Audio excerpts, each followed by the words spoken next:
Hey everybody, Kip Keefer back here in Vegas for my segment on SEC postseason action.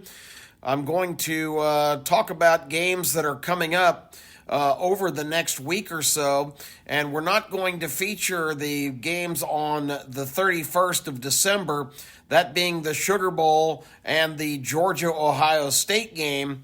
Those games we will pick next week on Wanna Bet and give you a full in-depth report on what we like in those contests. But there's a lot of games to talk about, and I'm going to start with my favorite of the entire SEC bowl season. I really like Lane Kiffin and the Ole Miss Rebels to get it done in their bowl game as they go down to Texas in the Texas Bowl and take on the Texas Tech Red Raiders. Now, Texas Tech has been a scrappy bunch all season. They have had some good wins, particularly their big win over Texas this year. But this is a team that, as the season wore on, was not quite as competitive in the very scrappy Big 12, where just about every week was a big challenge. Pretty good league top to bottom this year overall. And I thought that Ole Miss really had a disappointing ending to their season. They had some problems, of course, losing down at LSU and kind of sent them in the wrong direction. But the last two games of the season, when they dropped their game at home in Oxford against Alabama and played the Tide very tough, lost a heartbreaker at the end of that game when they had a chance at the very end to pull it out. And then, of course, the last time we've seen the Ole Miss Rebels was on Thanksgiving night in a pouring rain in Oxford as the Mississippi State Bulldogs won the Egg Bowl. Mike Leach beating Lane Kiffin for the first time in 3 tries in that game. And, of course, tragically, we will not see Mike Leach again on the sidelines. He passed away just a couple of weeks ago in just a heartbreaking loss for the SEC and all of college football. All the best to the Mike Leach family and everybody associated with Mississippi State. Ole Miss has a chance now to come back and redeem themselves a bit, and I think they'll embrace that opportunity.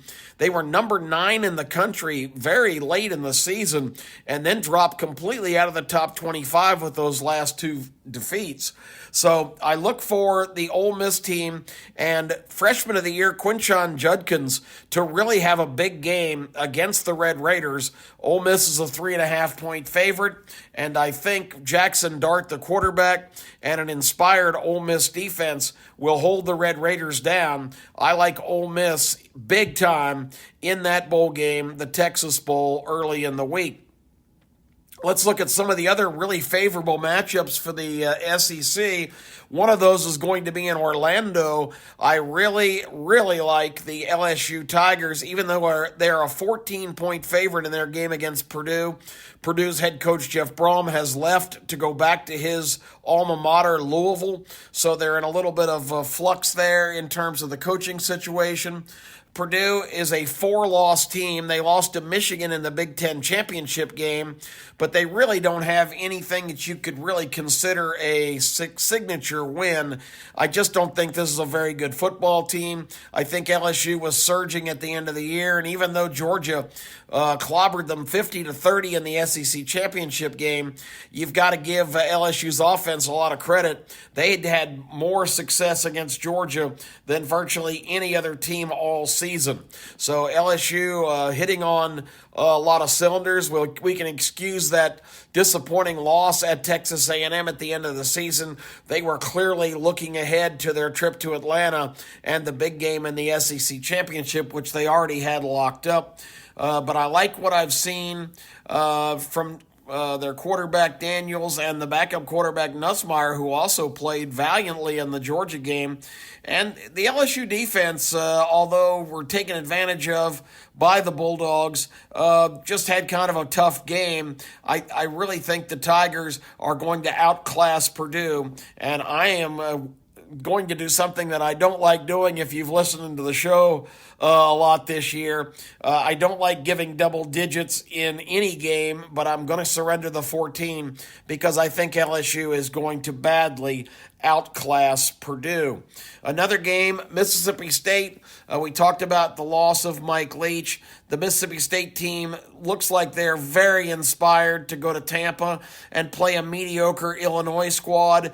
I think they want to win one for their departed coach, and I really think this team is going to come with a A-plus effort. You had to like the way they played against Ole Miss in the Egg Bowl. Their defense really stepped up and played probably their best game of the year, and now they will take on again the Illinois Fighting Illini in what used to be the Outback Bowl. Now it's I'm calling it the Tampa Bowl. I'm not sure who the sponsor is, but I like Mississippi State in that spot coming up this week as well. In fact, that game I don't believe is until January the 2nd, so let's keep an eye out on that. But Ole Miss, Mississippi State, really good plays, I think, in the bowl season, as well as the LSU Tigers. I don't like picking against the SEC, but I have to in this spot because I think Tennessee's had a lot of opt-outs. They're not going to have Tillman or Hyatt. They're two great receivers. Hendon Hooker, of course, was injured in the South Carolina game and is done for the season. So I think Clemson has a lot more firepower, and the Clemson Tigers in the orangest Orange Bowl in history, the Big Orange from Tennessee, the orange-clad Clemson Tigers in the Orange Bowl. I like Clemson to get the better of the Volunteers and really bring a resounding, disappointing end to what at one time looked like a just dynamic Tennessee season. They have had some bad setbacks with the South Carolina loss and, of course, losing in Athens in dominant fashion against Georgia. The other SEC team that I don't really like in the bowl matchup is the Kentucky Wildcats. They really don't have much going for them. Will Levis, Rodriguez, and Smoke, the top three offensive players for the Wildcats, will not be playing. Will Levis is skipping out to get ready for the NFL draft. And, this was a team that was so hyped. Mark Stoops was getting lots of love, but it just really didn't pan out very well this season for Kentucky, and I really don't see them having much in the tank to play an Iowa team that has a very solid defense, albeit not very impressive at all on the offensive side of the ball. This is going to be a low-scoring, rock'em sock'em game, but I think Iowa will do enough to get by the Wildcats and really end their season on a sour note after it's already gone pretty far south. That's my report for this week. Remember, next week we will have our picks on the Sugar Bowl and the Georgia-Ohio State semifinal. Have a great week, everybody. Enjoy your Christmas and your football weekend.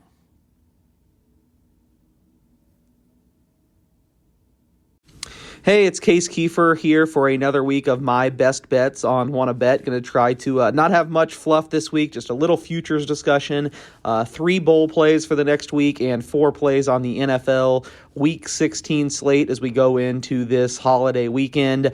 Some things have broken well for us since last week. If you remember, we went on a long tangent about why not to hedge off Patrick Mahomes to win the MVP, even though he was a slight underdog to Jalen Hurts.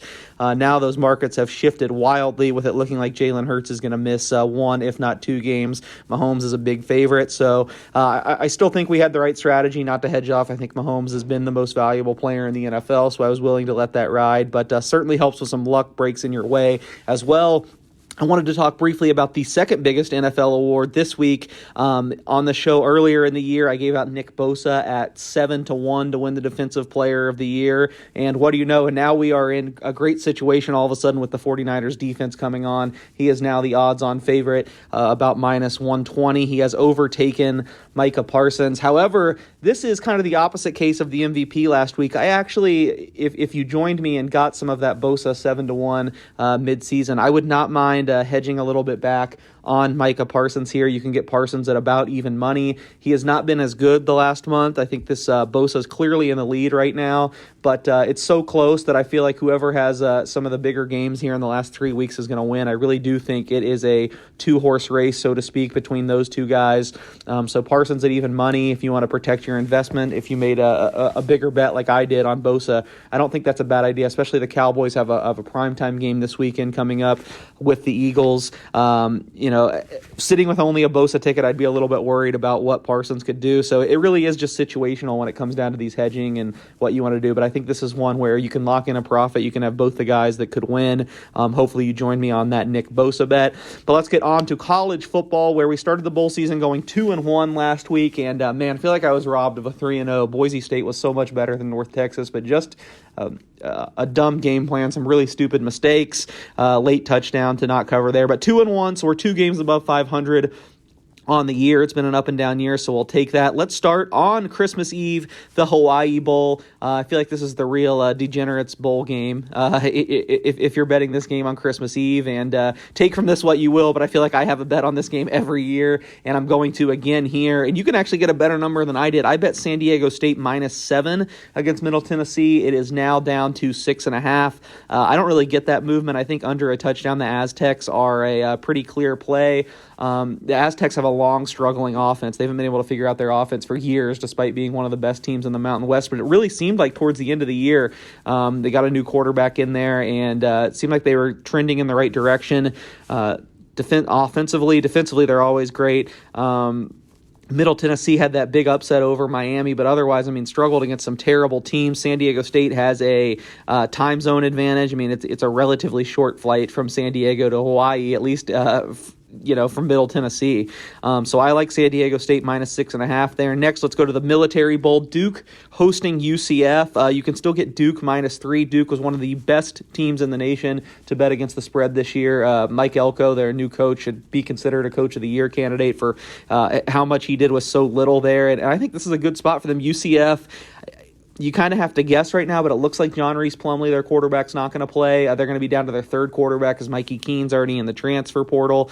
Duke, a really tough defense, and the kids with the Blue Devils are staying there. They don't have a big transfer portal presence, don't have a lot of guys opting out. I think 3 is a little short. I think unless we get some news on John Reese Plumlee to the contrary, I think this closes higher than 3. So let's go Duke -3 in the Military Bowl, and we'll finish up in college football with the Pinstripe Bowl, where Ole Miss is playing Texas Tech. And this is one where I just feel like it's kind of an overreaction to what we saw at the end of the season. We all know the Rebels didn't finish as well as they probably wanted, with 3 straight losses, including 2 that were kind of embarrassing, not including the Alabama loss, of course. But they're only laying 3.5 to Texas Tech, and I love this Texas Tech team all year. It was one of my biggest overs on win totals. I'm sure I picked them a couple times on the show, but I just think there's a different talent level here between Ole Miss and Texas Tech. I think now that the Lane Kiffin situation is resolved, that he's staying there, I don't feel like this team's going to be distracted. Yeah, that they did have some guys transfer, but they have some depth. I just think this is a better team, and I think 3.5 is a little short.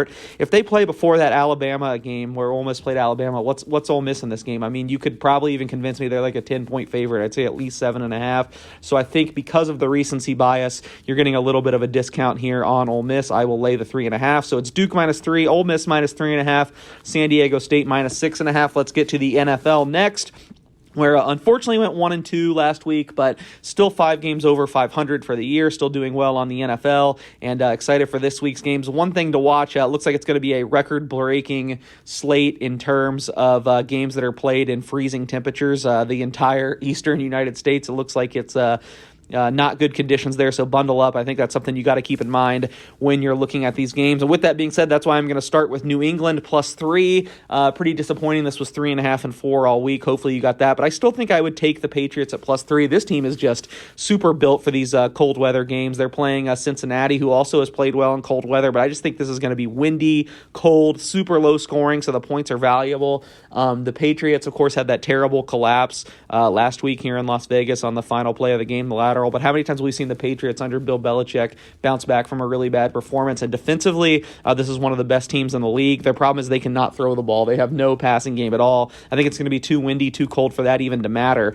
They can run the ball. They can play defense. I think this is a really close game that comes down to the very end. Probably a field goal either way. So I'm going to take the +3 with New England. Next, Houston +3.5 at the Titans. This line has only gone down 3.5 points since the announcement that Ryan Tannehill was out for the year and it was going to be Malik Willis. I just don't think that's enough. Malik Willis not ready to be a passer in this league yet, and Houston's defense just looks like a different unit these last 2 weeks. I'm thinking this isn't a total anomaly. They almost beat the Chiefs, almost beat the Cowboys. This looks like almost a pick 'em to me. I can't believe you can still get a 3.5 on the Texans given the Titans' injury situation. So Houston +3.5. Next, just felt like we should have an opinion on the big game. I'm going to go with Dallas -5.5 against the Eagles. I already liked Dallas here before Jalen Hurts was ruled out with an injury. I had them about a 2-point favorite. So this means a 3.5-point move from Hurts to Minshew. I'm not sure it shouldn't be a little bit more. I think this might close maybe 6.5. The Eagles don't really need this game. They're in great position anyway. I think this means a lot to the Cowboys. I think they're going to be motivated. I think they've probably been looking ahead a little bit to this game the last few weeks. I like Dallas -5.5 against Gardner Minshew and a backup quarterback. And finally, we'll go to Sunday, Christmas Day. I'm going to take Green Bay +4 at Miami. This is a totally fair line if you look at the season as a whole, but I think some adjustment needs to be made for what we've seen recently. And Miami's kind of struggling. Tua has not thrown the ball well. Of course, they've been on the road. And I think Green Bay, on the other hand, is kind of getting it together. You see Aaron Rodgers kind of finally having a rapport with those young receivers. I think 4 points is too many. So give me Green Bay +4 to go with Dallas -5.5, Houston +3.5, and New England +3. Those are the picks this week. Stick around for Kip's segment on some more college football next.